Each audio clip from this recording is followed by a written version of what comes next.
जय जोहार है। आप मन हम मुंजा के नाम सुने हो। एक तो पिक्चर बने हिंदी पिक्चर मुंजा नाम से। आप मन जानते हो काला कथे मुंजा।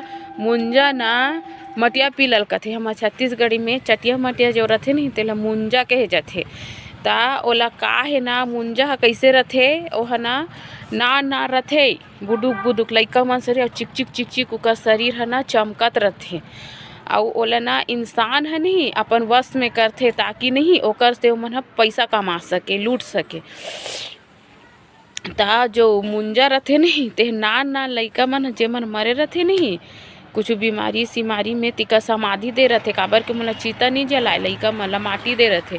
तिही माटी ले ना ओल जागृत करे रथे मंत्र संत्र पढ़ के ओला अपन वश में करके नहीं ओकर से धन लुटवाथे। दूसरा का जेमन धनवान व्यक्ति रथे नहीं तिकर का भेजथे और उहाँ ले ना ओल धन डोहारेल करथे। धन ओमन अति बड़ कांवर में धन डोहारथे और लान के अपन मालिक घर तो ही तो कति का कुन हो जाथे 1 कोठी 2 कोठी ऐसने जे गरीब घलक आदमी रही और मटिया मसान पाले रही नहीं ते आदमी धनवान बन जाथे चटिया मटिया पाले से।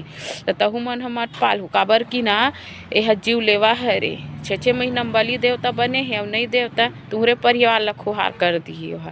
तब मोर बात कैसे लगिस मोर वीडियो कैसे लगिस तो प्लीज़ कमेंट करूँ और सब्सक्राइब जरूर करूँ देखो लेकिन नहीं करूँ।